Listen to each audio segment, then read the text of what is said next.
네, 여러분 안녕하십니까. 아리오파고스 성모님 편 총 10편도 이제 슬슬 후반부로 이렇게 넘어가고 있습니다. 강의 함께 해주신 분들 진심으로 감사드립니다. 의리로 이렇게 끝까지 함께 해주신 분들 정말 깊이 감사드립니다. 오늘 강의가 7번째입니다. 그래서 오늘 나눌 말씀 주제는 하늘의 여왕이신 성모님 이렇게 됩니다. 여러분들 묵주기도 바치실 때 영광의 신비 제일 마지막 단 5단이 어떻게 됩니까? 어떤 신비를 묵상합니까? 예수님께서 마리아께 천상 모유회관을 씌워드림을 묵상합시다. 일종의 그 대관식 장면이죠. 예수님께서 어머니께 이렇게 요한관을 씌워드리는 장면을 묵상하는 겁니다. 그리고 부활 3종기도 첫 구절이 또 어떻습니까? 천상에 모여 기뻐하소서 알렐루야. 태중에 모시다 나드님이 알렐루야. 이렇게 여기서도 천상의 모우가 이렇게 등장하시죠. 또 성모님 성가 중에 우리가 아주 자주 부르는 노래 있죠. 하늘의 여왕 되시는 오 마리아 이런 성가도 있죠. 또 저희 수도자들 같은 경우 매일 잠자리에 들기 전에 어떤 그 성모님 찬미가를 부르는데 그 첫 구절이 이렇습니다. 여왕이시며 사랑에 넘친 어머니 이렇게 돼요. 그래서 여기 보시면 하늘의 여왕이신 성모님에 대한 어떤 표현이나 이미지가 우리 그리스도인들의 생활 속에 요소요소에 이렇게 자리 잡고 있다는 거 우리가 알 수가 있습니다. 그 하늘의 여왕이란 호칭이 성모님께 드리는 여러 호칭 중에서 그만큼 중요하고 좀 보편적인 것이다. 이렇게 우리가 확인할 수 있는 것 같습니다. 제가 알고 지내는 한 뭐 좀 재미있는 가정이 있습니다. 가족 구성원들 가운데 그 어머님이 정말 특별하시고 정말 훌륭하십니다. 지금은 연세가 드셔가지고 호백발 이렇게 할머님이 되셨는데 20살에 결혼하셔가지고 슬하에 자녀를 굉장히 많이 두신 거예요. 축구팀까지는 못 꾸리고 야구팀까지는 이렇게 꾸릴 정도입니다. 근데 명절이나 그 생신 때가 되면 뭐 그야말로 진풍경이 이렇게 벌어집니다. 전국에 흩어져 있던 아들, 딸들, 뭐 사위들, 며느리들, 손주, 손녀들이 이렇게 총 출동해가지고 정신이 없는 거예요, 그 집이. 근데 제가 그 집 가족 구조를 유심히 이렇게 살펴봤는데 그야말로 요즘 여성 대세 시대, 그거를 잘 반영하고 있었습니다. 그 남편 되시는 형제님께서는 별로 영향력이 없더라고요. 영양가도 없고 근데 또 투머치 토크라 말씀을 너무 많이 하셔. 근데 영양가도 없고 누구 들어주는 사람도 없고 한 번은 그 손님들이 다 떠나고 나서 영감님께서 그 자매님에게 참교육 당하는 걸 제가 봤는데 웃겨 죽는 줄 알았습니다. 뭐라고 이야기하시냐면 앞으로 손님들 오시면 맨날 똑같은 이야기 늘어놓지 말고 제발 좀 입 딱 다물고 있어. 그리고 앞으로 내가 말하라고 할 때만 말해. 이렇게 교육을 받는 거예요. 그리고 또 덧붙입니다. 내가 골백 번도 더 이야기했지. 응? 당신은 딱 두 사람 말만 들으라고. 첫 번째 내 말, 두 번째 내비게이션 말. 그런 교육을 당하는 걸 제가 봤습니다. 형제님께서는 뭐 깨갱하시면서 네네 마님 알아모시겠습니다. 이렇게 대답을 하셨습니다. 그 아버님에 비해서 그 어머님의 그 자녀들에 대한 영향력이 엄청납습니다. 명절 때가 되면 다들 그 찾아와서 어머님에게 찾아와 가지고 각별한 사랑과 관심을 표명하고 또 어머니께서는 평생 이 자녀들을 눈여겨보시고 애지중지하시고 사랑하셨기 때문에 그 누구보다도 자녀들을 잘 알죠. 한 명 한 명. 서로 눈빛만 봐도 아 오늘 어디가 안 좋구나 기분이 안 좋구나 아시고 다가가서 물어봐주고 위로해주고 그래서 서로 어머니를 차지하려고 막 경쟁이 치열한 거예요. 그래서 어머님은 늘 사랑 가득한 얼굴로 자녀들을 품어 안으시고 한 명 한 명 신경 쓰시고 명절 끝나도 각자 삶의 자리 돌아가도 뭐 어머니 전화기는 뭐 불통이 나는 거예요. 계속 이렇게 쉬지 않는 겁니다. 기분 좋은 일 있을 때도 어머니에게 보고 드리고 힘들 때 어머니에게 투정 부리고 그래서 이런 어머니의 모습을 보면서 제 머릿속에 어울리는 칭호가 하나 떠올랐는데 그게 뭐였냐면 여왕이었습니다. 여왕. 그 가족 구성원들 안에 그 어머니는 여왕처럼 딱 자리가 잡고 있었습니다. 그 제가 살고 있는 그 피정센터 근처에 양육시설, 아동 양육시설이 하나 있는데 한번 방문하고 제가 깜짝 놀랐습니다. 원장님께서는, 자매님께서는 벌써 20년째 갈 곳 없는 아이들, 아기 때부터 데려와가지고 그 대학생들이 될 때까지 키우는 거예요. 지극정성으로 양육하고 있습니다. 이제 큰아이는 대학교를 졸업하고 취업을 앞두고 있습니다. 막내는 이제 막 걸음마를 뗀 그런 아이입니다. 생각해 보십시오. 한두 명도 아니고 18명 아이들을 이렇게 돌보고 계시더라고요. 물론 이제 큰 형이나 누나나 오빠들이 동생들을 보살피기도 하고 하지만 그 어머님이 그 많은 아이들을 지극정성으로 이렇게 돌보시는 모습, 그 정말 감동이었습니다. 그 아이들 사이에서 활짝 웃고 계시는 그 자매님을 보면서도 똑같은 생각이 들었습니다. 아까는 여왕이었는데 이번에는 여왕볼 같은 모습이 이렇게 떠올랐습니다. 그래서 오늘 다룰 강의 주제가 하늘의 여왕이신 성모님인데 그 여왕이라는 호칭이 뭐 군림하고 뭐 대접받는 여왕이 아니라는 겁니다. 제가 조금 전에 소개해드린 그 어머니들 같은 그런 이미지의 여왕이라는 겁니다. 봉사의 여왕이고 희생의 여왕이고 사랑의 여왕이고 섬김의 여왕, 그런 여왕으로서의 어머님이 우리 성모님이라는 겁니다.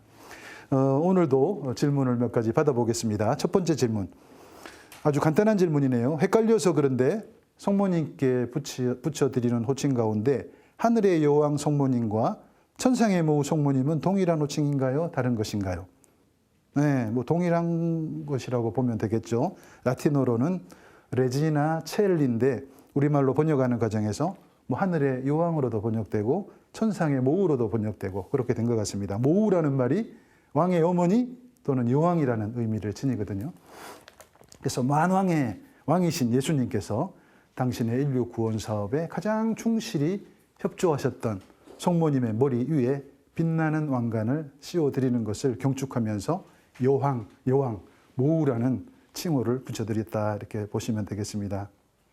그런데 제 개인적으로 성모님께 여왕이나 모우라는 호칭 이렇게 붙여드린 거 이렇게 준비하면서 단순하고 소박하신 성모님인데 고향에 계신 우리 어머님 같은 분인데 뭐 그렇게 잘 매칭이 되는 것은 아니다 하는 생각이 이렇게 좀 제 개인적으로 들었어요. 그러나 우리 주님은 언제나 모든 것을 뒤집으시는 분, 인간의 생각을 초월하시는 분이시죠. 그 마니피캇의 찬가 내용처럼 주님께서는 교만한 자들을 흩어버리시고 권세 있는 자를 자리에서 내치시고 부유한 자들을 빈손으로 돌려보내시고 목에 힘주는 사람들, 폼 잡는 사람들은 바닥으로 내동댕이 치신다는 겁니다. 그러나 성모님처럼 한없이 겸손한 사람, 순수한 사람, 이런 사람들은 그냥 끌어올리시는 겁니다.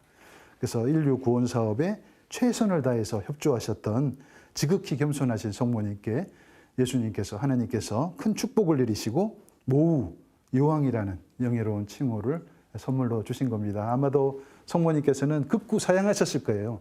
그러나 이 응당 이렇게 어떤 받으셔야 됩니다 하고 이렇게 이런 영예로운 칭호를 부여하신 것이다 저는 생각합니다. 우리의 성모님은 모우이시고 여왕이시기는 하지만 어떤 사치와 허세가 하늘을 찌르는 그런 모우가 아니라는 거, 지극히 인간적이고 한없이 겸손하시고 순수하신 그런 여왕이시라는 거. 우리의 성모님은 우리가 이 한 세상 살아가면서 여러 가지 이렇게 우리가 받게 되는 고통이나 상처, 그걸로 힘겨워하는 우리 어린 양들을 측은지심의 눈빛으로 바라보시고 살뜰히 챙기시고 극진히 보살피는 그런 봉사의 여왕이시라는 거. 또 승천하신 성모님께서는 하나님 아버지로부터 천상 모우의 관을 받으신 그 이후에도 이제 나는 여왕이야, 너희들하고는 상관없어, 그게 아니라 지금도 한결같이 자애롭고 온유한 모습으로 죄인인 우리 자녀들을 위해서 기도하시고 정구하시고 봉사하신다는 거, 얼마나 우리에게 마음 든든한 일인지 모르겠습니다. 또 다른 질문입니다. 교회 전례 안에서 하늘의 여왕이신 성모님을 어떻게 기념하고 있습니까? 전례 안에서. 전례 안에서 기념하고 있죠. 기념일은 8월 15일 성모승천 대축일 한 주 다음 8월 22일입니다. 1900년대 들어오면서 성모님께 대해서 여왕이라는 호칭을 붙여드려야 된다는 그런 요청이 급증하기 시작했습니다. 마침내 1953년 원죄없이 잉태되신 성모님 교의 선포 100주년을 맞아서 비오 12세 교황님께서 교소를 하나 발표하셨는데 찬란한 화관이라는 교소 발표하시면서 동시에 1년 동안 성모님 성년을 이렇게 지내도록 하셨습니다. 이 교소를 통해서 교황님께서는 성모님이 여왕이십니다. 그리고 해마다 5월 31일에 그 축일을 지내도록 했습니다. 근데 그 뒤로 교회 전례력이 이렇게 개정되면서 성모님을 천상 영광에 연결시키는 의미에서 성모승천 대축일과 좀 가까이 붙여놓은 겁니다. 그래서 8월 15일 성모승천 대축일, 8월 22일 여왕이신 우리 성모님 그 축일, 이렇게 축일 이름도 복되신 동정마리아 모후 기념일 이렇게 바꿨죠. 그래서 이날 우리 교회는 성모님께서 승천하신 영광을 다시 한번 확인하면서 성모님께서 세상과 인류 구원의 도구가 되신 것을 이렇게 기념하고 경축하는 것입니다. 또 하나 질문이 있습니다. 여왕이신 성모님을 찬미하는 찬가, 유명한 찬가 살베 레지나에 대해서 좀 알고 싶습니다. 여왕이신 성모님을 찬미하는 공식 찬가는 4개가 있는데 그 가운데 가장 유명하고 가장 아름답고 보편화된 찬가, 라틴어로 살베 레지나. 제가 이탈리아에 있는 저희 수도의 본부에 이렇게 머물러 있을 때였습니다. 복도를 지나가다가 엄청난 할아버님, 연세가 많은 할아버님 선배 살레시오 회원을 만났습니다. 보니 연세가 90 넘은 것 같은데 거기서는 90으로는 명함도 못 내밀어요. 보니 103세, 99세. 근데 그분이 지나치면서 저한테 먼저 이렇게 인사를 건네는 거예요. 통상 이탈리아에서는 본조르노 아니면 차오 이렇게 인사를 하는데 그날 할아버님이 좀 특별한 인사를 저한테 하는 거예요. 뭐라고 하냐면 살베 하는 거예요. 저는 초보자라 무슨 말인가 몰라가지고 대충 짐작하고 저도 살베 하고 이렇게 인사하고 방으로 들어와가지고 도대체 그 말이 무슨 뜻인지 알아봤더니 살베라는 말은 아주 정중하고 공손한 인사말이라는 겁니다. 안녕하십니까. 따라서 살베 레지나 하면 하늘의 여왕이시여 안녕하세요. 아니면 간단히 하늘의 여왕이시여 이런 뜻이라고 보면 되겠습니다. 살베하고 또 비슷한 말도 있죠. 아베 마리아. 똑같습니다. 아베 마리아 하면 마리아 안녕하세요. 마리아요. 이런 뜻이라고 보시면 되겠습니다. 저희 사제나 수도자들은 매일 성무일 또 끝기도 끝나면 어김없이 이 살베 레지나를 노래를 부릅니다. 노래 가사가 좀 슬프기도 하고 또 아름답습니다. 아시는 분 계시겠지만 여왕이시며 사랑에 넘친 어머니 우리의 생명 기쁨 희망이시여 당신 우러러 하와이 그 자손들이 눈물을 흘리며 애원하나이다. 슬픔의 골짜기에서 귀양살이 끝날 그때 당신의 아드님 우리 주 예수를 뵙게 하소서. 너그러우시고 자애로우시며 오 아름다우신 동정 마리아. 저는 맨날 그 성모님 살베 레지나 노래하면서 슬픔의 골짜기, 눈물을 흘리며 애원하다, 귀양살이 이런 표현들이 좀 너무 지나친 표현이로구나. 이 세상이 귀양살인가? 뭐가 그렇게 슬퍼서 눈물을 흘리며 애원하나?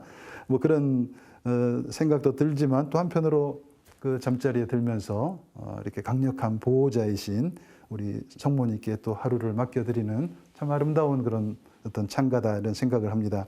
살베 레지나에서는 성모님을 우리 삶의 여왕 레지나, 또 자비의 어머니 마테르 미세르코르디에, 생명 비타, 기쁨 둘체도, 희망 스페스로 이렇게 표현을 합니다.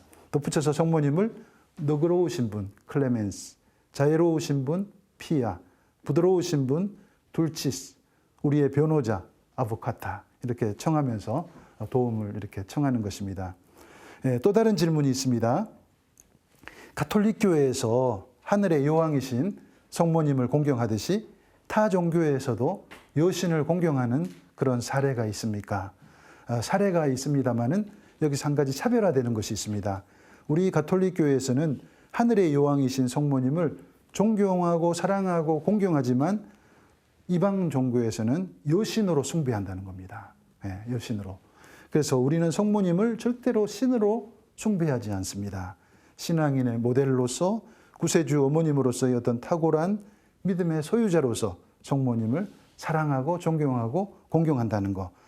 우리가 평소 사랑하고 존경하는 분 엄청나게 정말 훌륭하시고 이 시대를 이렇게 흔드는 그런 분들을 만나면 어떻게 처신합니까? 예를 들면 우리 시대에 제일 존경하는 분이라면 요즘 좀 찾기가 힘든데 어떤 분이 계실까요? 살아계신 분들 가운데 예를 들면 프란치스코 교황님 같은 분이 갑자기 나타나셨어요. 어떻게 처신하겠어요? 너무나 반갑고 존경스러운 나머지 일단 우리 같은 경우 인사를 하겠죠. 깊이 이렇게 목례를 하겠죠. 깊이 절을 할 겁니다.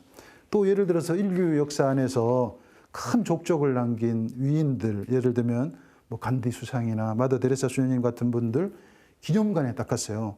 앞에 큰 그분의 초상화가 이렇게 놓여 있습니다. 그냥 자연스럽게 존경심을 표현하면서 이렇게 고개를 숙이지 않겠습니까? 예, 그렇다면 우리의 신앙의 모델이고 하늘과 땅의 어머니이신 성모님 상 앞에서 고개를 숙이는 거, 절을 하는 거, 그분이 남긴 삶의 자체를 나도 따르겠다는 마음으로 기도하는 거, 이거 얼마나 좋은 모습인가. 그래서 절대로 어색한 일이 아니라는 겁니다. 우상 숭배가 아니라는 겁니다. 그래서 일부 타종파 신자들이 우리가 성모님 앞에서 인사를 하면 뭐 우상 숭배니 여신 숭배니 하는데 절대 그게 아니라는 것을 이렇게 말을 해줘야 되겠습니다. 이쯤에서 여신을 공경하는 사례로 좀 넘어가 보도록 하겠습니다. 예레미야 예언서 읽다 보면 예레미야 예언자하고 이스라엘 백성들은 계속 충돌합니다. 예레미야는 계속 너희들 행실 고치지 않으면 망할 것이다. 이스라엘 백성들은 그게 무슨 소리냐. 막 맨날 싸우는 거예요. 격렬한 논쟁이 계속되는데 그때 논쟁 가운데 당시에 유다인들이 섬기던 여신의 이름이 등장하는 거예요. 근데 여신의 이름이 묘하게도 하늘 여왕이었어요. 하늘 여왕. 예레미야 예언서 44장 17에서 18절에 이런 말이 나옵니다. 우리는 우리와 우리 조상들과 임금들과 대신들이 유다 성읍과 예루살렘 거리에서 했던 대로 하늘 여왕에게 술을 부어 바치겠소. 이제껏 우리는 양식도 넉넉하고 잘 지냈으며 재앙도 겪지 않았소. 그런데 우리가 하늘 여왕에게 향을 피우는 일과 술을 부어 바치는 일을 그치자 모든 것이 부족해지고 칼과 굶주림으로 망하게 된 것이요. 하늘 여왕에게 이게 뭐 술을 이렇게 바치고 향을 피우고 음식을 바치고 이렇게 한 거예요. 여신으로 숭배를 한 겁니다. 또 7장 17에서 18절에 또 이런 구절이 나옵니다. 너는 그들이 유다 성읍들과 예루살렘 거리에서 무슨 짓을 하는지 보고 있지 않느냐. 하늘 여왕에게 과자를 만들어 바치려고 아이들은 나무를 주워 모으고 아버지들은 불을 피우며 아낙네들은 밀가루를 반죽하고 있다. 보세요. 이런 자료들을 통해서 우리는 한 가지를 알 수가 있는 것이 히브리 백성들은 유일신이신 하느님을 떠나서 공공연하게 여러 잡신들을 섬기고 우상들을 섬겼는데 그 중에 하나가 하늘 여왕이라는 여신이었다는 겁니다. 히브리인들은 하늘 여왕에게 공개된 장소에서 향을 피우고 술잔을 올리고 안주로 과자를 만들어서 바치고 했다는 겁니다. 고대 바빌로니아에서도 여신을 숭배하는 사상이 존재했습니다. 여신의 이름은 세미라미스인데 자신의 팔에 아들 담무스를 늘 안고 있는 모습입니다.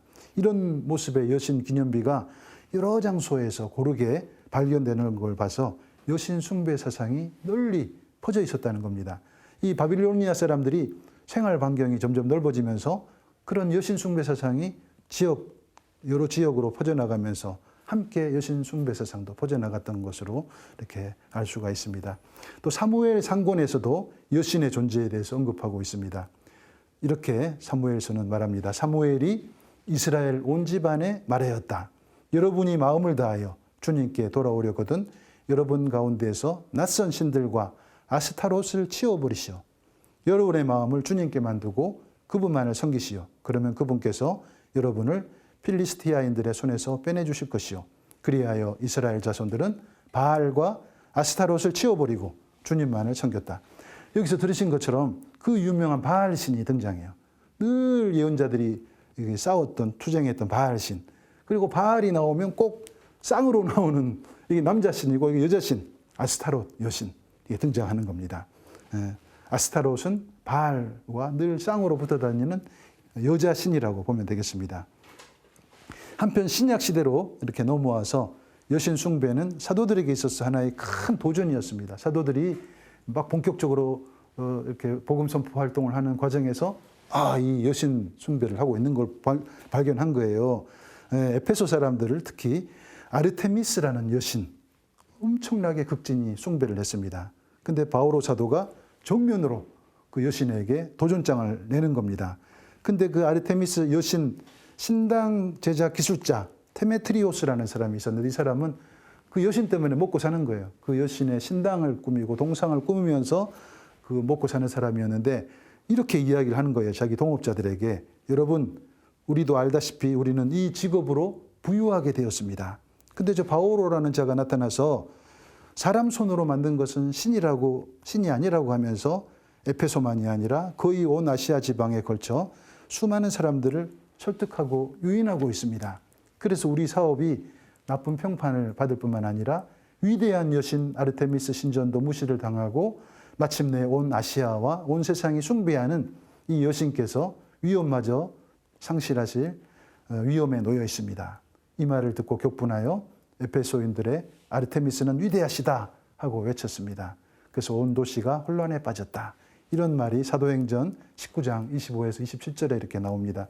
여기 보시면 이 아르테미스 여신 숭배가 에페소뿐만 아니라 엄청나게 널리 퍼져 있다는 거 이렇게 우리가 알 수가 있는 겁니다.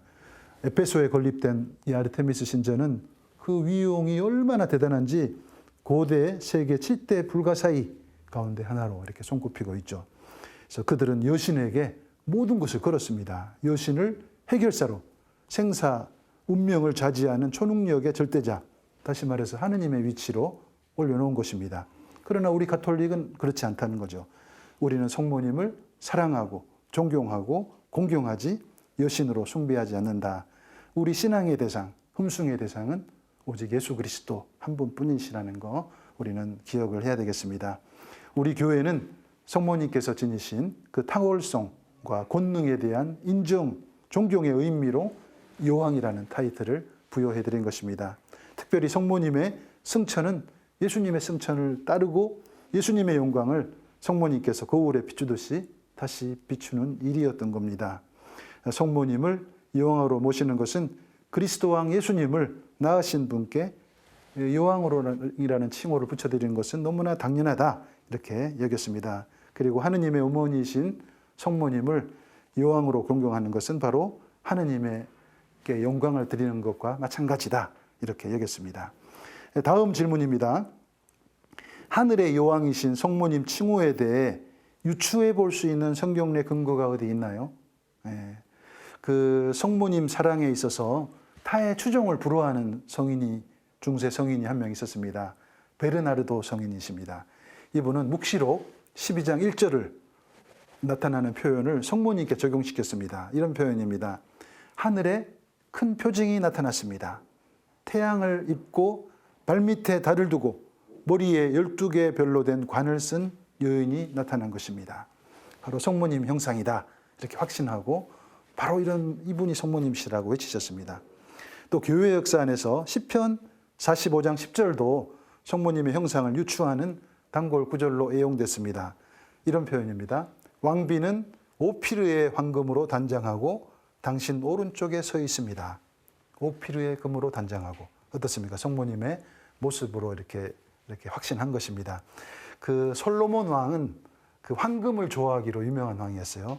그래서 해외에서 대량으로 황금을 이렇게 수입했는데 그것도 질 좋고 순도 높은 황금을 수입해 와서 예루살렘 성전이나 왕궁을 황금으로 치장하곤 했는데 오피르는 뭐냐면 질 좋은 황금의 주산지 이렇게 보시면 되겠습니다.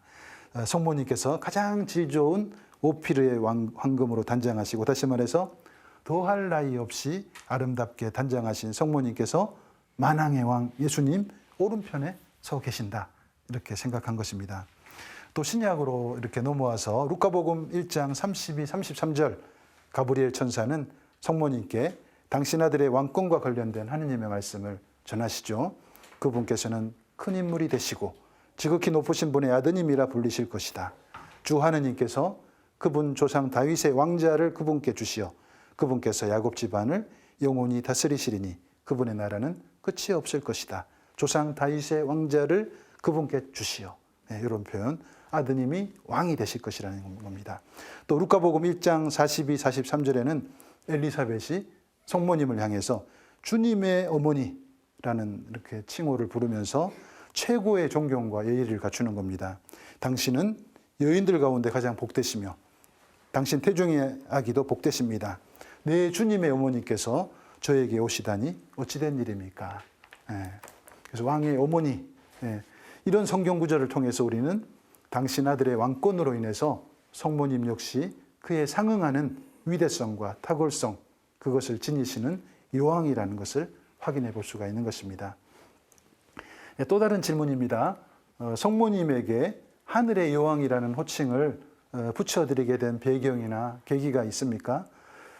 성모님께 여왕이라는 칭호를 붙여드리기 시작한 것은 대충 4세기 초 무렵입니다. 나지안지의 그레고리오 교부의 주도로 본격적으로 이렇게 시작됩니다. 같은 시기에 살았던 에프라임이라는 성인은 이런 기도문을 바쳤습니다. 왕후이시며 동정이자 여주인이신 분, 여왕이시자 최고의 여인이시여 저를 당신 보호 아래 두시고 사탄으로부터 보호하시고 원수가 나를 무너뜨릴 수 없도록 당신 권위로 나를 일으켜 주소서. 최대의 영예를 이렇게 드린 거예요. 너무 지나칠 정도로. 그 에페소 공의회 431년에 있었는데 하느님의 어머니 교리가 반포된 이후에 여왕이라는 호칭이 더 본격적으로 사용되기 시작했습니다. 그리고 여왕이라는 칭호가 더 보편화된 계기는 그 큰 역할을 하신 분이 계시죠. 비오 12세 교황님이십니다. 1954년 10월 11일에 비오 12세 교황님께서는 성모님에 대해서 여왕이로서의 품위를 공증하는 교황 교서를 반포하십니다. 라틴어로 아첼리 레지남 이렇게 됩니다. 번역하면 하늘의 여왕께 이렇게 됩니다. 이 아첼리 레지남에 따르면 성모님의 아들이신 예수님께서 이스라엘의 참된 왕이시고 더 나아가서 하늘나라와 온 우주의 통치자이시고 그 어머니신 성모님 역시 당연히 하늘의 여왕으로 불려야 마땅하다 이렇게 강조하고 있습니다. 이 아첼리 레지남에서는 성모님의 세 가지 측면을 강조합니다. 첫 번째, 성모님께서는 세상 모든 창조물 가운데 가장 이렇게 모든 창조물의 품위를 능가하는 탁월성을 지니신 분임을 강조하고 있습니다. 그래서 제르마노 성인의 말씀을 인용합니다. 성모님의 영예와 품위는 모든 창조물을 초월하나이다. 천사들도 성모님 당신에 비하면 제2인자에 속하나이다. 천사들보다도 한 단계 등급이 높은 분으로 성모님을 자리매김하고 있습니다. 두 번째, 성모님께서는 구원의 효과를 얻게 하는 왕다운 힘을 지니신 분이라고 이렇게 설명을 합니다. 성모님께서는 아들 예수님 다음으로 그 탁월성과 완전성에서 최상의 수준에 도달했을 뿐만 아니라 당신 아들 예수님께서 행사하시는 왕권에 참여하고 계심을 강조합니다. 세 번째, 성모님께서 지니신 중재자의 모습 제시하고 계십니다. 성모님께서는 하나님 아버지의 뜻에 따라서 천상천하의 여왕이 되셨고 천사들과 모든 성인 성녀들의 찬미를 받으시고 또 성모님께서는 아들 예수님 오른편에 앉아 계시는 분으로서 인간이 드리는 기도를 결코 헛되게 하는 분이 아니시다 강조하고 있습니다. 근데 여기서 이제 아첼리 레지남은 한 가지를 덧붙입니다. 성모님께서 여왕이시라는 것을 천명하지만 엄밀한 의미에서 그 예수 그리스도만이 유일한 왕이시고 그 왕권을 행사한다는 거 이렇게 강조를 하고 있고 따라서 여왕으로서의 성모님 왕권은 예수 그리스도의 왕권에 종속되고 참여하는 그런 왕권이라는 거 이렇게 이야기를 하고 있습니다. 베네딕토 16세 교황님께서는 성모님께 하늘과 땅의 여왕이라는 칭호를 드리는 그 타당성에 대해서 이렇게 말씀하십니다. 성모님께서 겸손한 자세로 하느님의 뜻에 순응하여 무조건적으로 받아들임으로써 하느님은 그녀를 피조물 가운데 가장 총애하셨으며 그리스도는 그녀에게 하늘과 땅의 모우라는 영예를 주셨습니다. 이렇게 말씀하십니다. 네, 지금 우리는 하늘의 여왕이신 성모님에 대해서 살펴보고 있습니다. 원래 성모님께서 지니셨던 그 어떤 다정다감하고 단순하고 소박하고 그런 어머니 모습과는 조금 비교 대조가 되는 여왕이신 성모님에 대해서 말씀드리니까 조금 어색하기도 합니다만은 그래서 여왕이신 성모님에 대한 이미지에 대해서 우리가 좀 더 고민하고 묵상할 필요가 있다 생각합니다. 제가 언젠가 한 피정집에 이렇게 머물 때였습니다. 피정집 주방 자매님을 못 구해서 가지고 그 수사님 신부님들이 밥해 대느라고 쩔쩔매고 계시더라고요. 근데 아주 솜씨도 뛰어나셨어요. 근데 저보고 뭐라고 이야기하면 너무 피곤해 죽겠다고 기도도 해야 되는데 또 밥도 해야 되고 새벽 일찍 일어나야 되고 저보고 아이고 신부님 발도 좀 넓으니까 그 주방에서 근무할 그 아주머님 한 분만 좀 이렇게 알아봐 달라고 이렇게 하시더라고요. 그래서 제가 뭐 어떤 분을 원하십니까? 물어봤어요. 그랬더니 뭐 요구 조건이 꽤 많았습니다. 연령은 뭐 40대에서 50대 사이, 맛깔진 음식 솜씨는 기본이고, 또 교회 기간이니까 아무래도 신앙심이나 좀 봉사정신도 좀 있으시면 좋고, 또 급여에 너무 연연해하지 않으시고 그 다음에 이걸 강조합니다. 말씀이 좀 너무 많은 분 말고 침묵을 입이 좀 무거운 분, 그 다음에 성격도 좀 밝고 마음씨도 따뜻하고. 제가 그 말 다 듣고 그랬습니다. 딱 성모님이네, 성모님. 그런 사람은 이 세상에 없다. 성모님이나 라면 모를까. 그래서 저는 지금 여왕이신 성모님에 대해서 이렇게 말씀드리고 있는데, 교회가 여왕이라는 어마어마한 칭호를 붙여드리는 이유는 그분이 주님의 여종으로서 최선을 다했기 때문에 붙여드렸다. 가장 큰 이유라고 저는 생각합니다. 성모님의 생애는 가장 모범적인 신앙인으로서의 모습을 우리에게 잘 보여주고 계십니다. 평생토록 침묵 속에 하느님 아버지 뜻을 찾고 순명하시고, 계속되는 고통과 십자가 속에서도 기도하고 희망하시면서 아들 예수님의 인류 구원 사업에 적극적으로 협조하신 겁니다. 이것이 바로 여왕이 되신 가장 근본적인 이유라고 생각합니다. 또 한 가지 질문이 있습니다. 예수님의 왕권과 성모님의 왕권, 이 왕권 사이에 어떤 관계가 있을까요? 1925년 비오 11세 교황님께서는 그리스도 왕 대축일을 기념하고 경축할 것을 요청하셨습니다. 근데 그리스도 왕 대축일을 제정하신 이유가 있더라고요. 당시에 전 세계 상황이 굉장히 안 좋았습니다. 대외적으로 극단적인 국가주의, 민족주의가 확산되면서 대대적인 전쟁의 위협이 커져가고 있었습니다. 세속주의, 반교회주의가 교회를 압박했습니다. 이런 위중한 상황에서 비오 11세 교황님께서는 과스 프리스마라는 그런 어떤 첫 번째 이것이라는 교황 교서를 반포하시면서 온 세상의 왕이신 예수 그리스도의 영광을 성대히 기리는 축일을 제정하셨는데, 그 축일 이름이 그리스도 왕 대축일. 그래서 그리스도 왕 대축일이 딱 제정되니까 또 어떤 현상이 벌어집니까? 우리 성모님에게도 뭔가 주어져야 된다.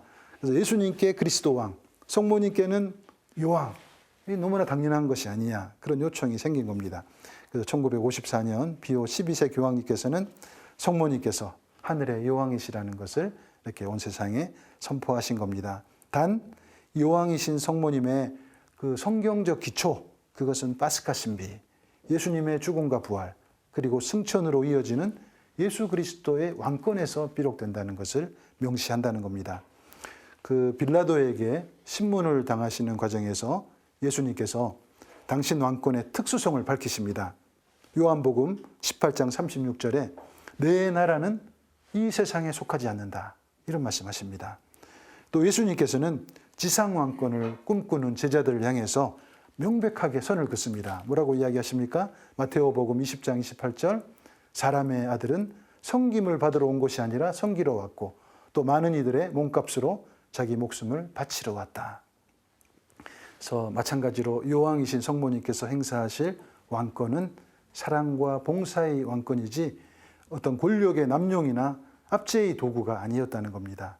아들 예수님의 왕권이 사랑과 봉사의 왕권이었듯이 성모님의 왕권도 사랑과 봉사의 왕권이었다는 겁니다.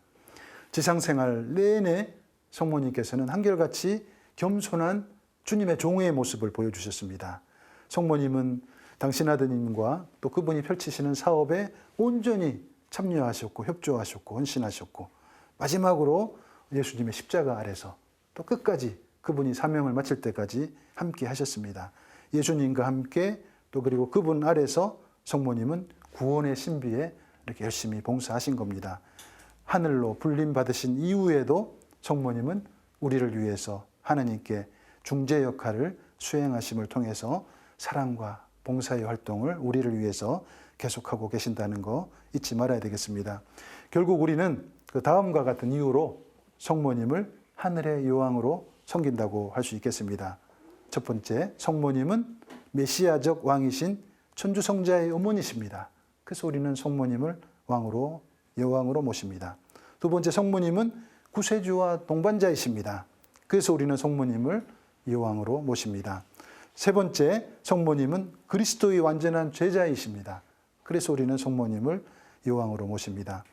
네 번째, 성모님은 교회의 가장 뛰어난 지체이십니다. 그래서 우리는 성모님을 여왕으로 모시는 겁니다.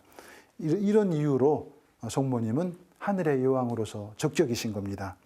그러나 우리는 언제나 잊지 말아야 될 것, 예수님의 왕권은 절대적인 왕권이지만 성모님의 왕권은 철저하게도 아들 예수님의 왕권에 종속된 부차적인 왕권이라는 그것을 잊지 말아야 되겠습니다.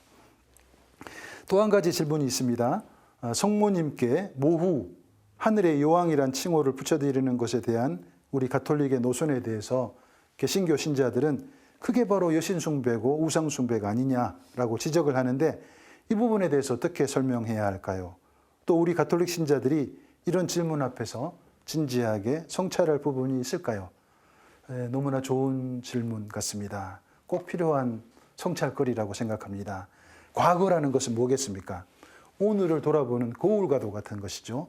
어떤 의문사항, 어떤 꺼리낌이 있다면 그것을 과거를 진단하고 성찰하는 거 굉장히 중요하죠. 성모님에 대한 올바른 공경이 이루어지기 위해서는 성모님 공경과 관련된 지난 교회 역사 안에 있었던 그릇된 부분이나 어떤 과도했던 부분에 대해서 이렇게 진지하게 살펴보고 평가를 내리는 것은 건강한 신앙인이 되기 위해서 꼭 필요한 노력이다 저는 생각합니다. 잠깐 교회 역사를 이렇게 살펴보면 이렇습니다.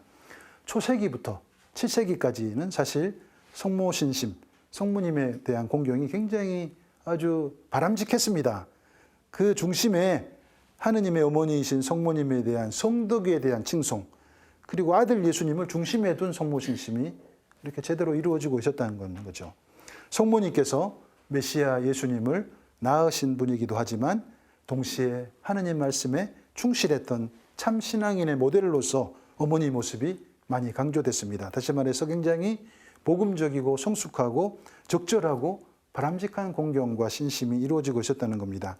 근데 세월이 이렇게 흐르면서 성모님의 역할이나 능력이나 입지가 조금씩 강화되기 시작하는 거예요. 특히 몇몇 성인들, 위대한 성인들께서 엄청나게 강조를 많이 하셨어요. 7세기 이후에는 천상의 모후, 하늘의 여왕으로서의 성모님 역할이 이제 강조가 막 되기 시작합니다. 여왕으로서 어떤 탁월한 능력, 전구하려는 움직임, 경량이 이렇게 짙어지게 됐습니다. 특히 아까도 소개해드린 베르나르도 성인 같은 경우는 중세교회 성모 신심의 제1인자입니다. 구약의 많은 상징과 비유를 성모님께 적용시키면서 성모님의 지위와 성덕을 엄청나게 이렇게 드높이신 겁니다. 성모님은 당신 아들 예수님께 죄인을 위해서 빌고 아들 예수님은 어머니의 청을 듣고 마침내 성부는 성자의 기도를 들으신다는 것이 이런 법칙이었습니다. 또 한 가지 중세기 성모님 공경에 있어서 두드러진 측면은 성모님은 전지전능하신 천상천하의 모후로서 악마와 천사 간의 투쟁에도 개입하시는 분, 또 전쟁이나 천재지변이나 전염병으로부터 우리 인간을 보호하시는 분으로 인식됐습니다. 하느님의 자비, 도움을 얻는 가장 효과적인 방법은 물론 기도와 성사, 자선행위, 통회였지만 그 중에서도 여왕이신 성모님의 도움, 가장 절대적인 것, 가장 중요한 것으로 여겨졌습니다. 그래서 이런 분위기, 그 배경에 뭐가 있나 생각해 봤더니 당시 절박하고 어려운 시대 상황을 반영하는 현상으로 여겨집니다. 계속되는 전쟁과 전염병과 가난과 기근 앞에서 괴로워하던 그리스도인들이 자연스럽게 자상하고 따뜻하고 위로자이면서 동시에 능력으로 가득 찬 성모님께 의지하는 그런 어떤 측면의 반영이다 이렇게 생각합니다. 이렇게 교회 역사 안에서 특히 중세기 때 성모님의 능력에 대한 기대치는 정점에 이렇게 도달하게 됩니다. 성천 이후의 성모님은 천상뿐만 아니라 천상천하의 여왕으로 자리매김하시고 여왕으로서 영원하신 임금께 그 예수님의 권능에 직접적으로 동참한다 이렇게 생각했습니다. 예수님은 성모님의 순종으로 이 세상에 오셨고 그분 품 안에서 성장하셨고 천상에서도 성모님의 영향력은 가히 무소불위, 무제한적이다 이렇게 생각했던 겁니다. 마치 봉건왕국에서 그랬던 것처럼 천국에서도 왕뿐만 아니라 모후에게도 신하들에게 자신의 영향력을 발휘함으로 인해서 그리스도 신자들은 예수님의 신하일 뿐만 아니라 성모님의 군사라는 거 강조가 된 겁니다. 그리고 마침내 성모님은 예수님의 은총을 백성들에게 전달할 뿐만 아니라 자력으로도 은총을 베푸는 분으로까지 여겨진 겁니다. 너무 이렇게 많이 지나치게 앞서 나가 버리신 것입니다. 성모님은 영광을 누리는 그리스도와 함께 천상 모우자리에 앉아서 세상을 다스리시고 당신께 부르짖는 모든 이에게 구원을 베풀어 주심으로 누구나 성모님을 통하지 않고는 천국에 들어갈 수 없다. 이렇게까지 생각한 것입니다. 그래서 여기서 우리는 이제 그런 걸 바꿔야 되겠죠. 구호를 성모님을 통해서 예수님께로 이렇게 가자. 이런 어떤 구호가 우리에게 필요한 것 같습니다. 중세기 하늘의 여왕이신 성모님과 관련된 성모님 공경 안에서 우리가 진지하게 성찰하고 숙고하면서 조심스럽게 바라봐야 될 부분이 있는 것 같습니다. 성모님의 능력이 지나치게 과장되면 교회의 공식적이고 일반적인 가르침에서 멀어진다는 겁니다. 너무 지나치게 과장되면서 참 신앙의 어떤 주체이신 예수 그리스도 하나님 아버지에 대한 그런 것들이 좀 약화되는 그런 경향성 이렇게 보이게 된 겁니다. 우리는 늘 성모님 생각할 때 먼저 바라봐야 될 것은 복음서 안에 나타나신 그 나자렛의 마리아가 보여준 그 겸손과 순종, 또 가난하고 작은 여종의 모습, 그것을 이렇게 바라봐야 된다 생각합니다. 영광 중에 있는 그 아름답고 찬란한 여왕으로서 온 우주에 당신의 능력과 힘을 미치는 교회의 여왕, 여주인의 모습이 너무 지나치게 드러난 거 우리가 좀 성찰할 필요가 있겠습니다. 성모님 공경과 관련된 이런 과도한 중세기 교회의 경향은 종교개혁이라든지 우리 교회 자체 내의 어떤 성찰 작업을 거치면서 조금씩 이렇게 완화되기 시작했습니다. 그래서 과도하거나 남용되거나 비합리적이거나 미신적인 마리아 신심에 대한 경고와 비판 작업이 이렇게 계속됐다는 겁니다. 성모님께서 예수님을 능가하는 분이 절대 아니라는 거. 성모님은 늘 예수님과 함께 가시는 분이라는 거. 예수님 옆에 늘 성모님이 계신다는 거. 우리는 예수님, 성모님 통해서 예수님께로 나아가야 된다는 거. 그것을 꼭 기억을 해야 되겠습니다. 성모님은 왕이신 예수님의 노선을 철저하게 따르는 여왕이다. 종속된 여왕이라는 그 사실도 우리가 잊지 말아야 되겠습니다. 네, 이렇게 오늘 우리는 그 여왕이신 성모님에 대해서 이렇게 살펴봤습니다. 그 다음 시간에는 그 성모님을 사랑한 사람들이라는 주제로 찾아뵙도록 하겠습니다. 네, 오늘 하루도 그 여왕이신 성모님, 다시 말해서 사랑과 봉사의 여왕, 헌신과 침묵의 여왕이신 그 성모님의 독행을 생각하고 우리 각자의 구체적인 삶 속에서 그 독행을 실천할 수 있는 은혜를 간구하면 좋겠습니다. 네, 감사합니다.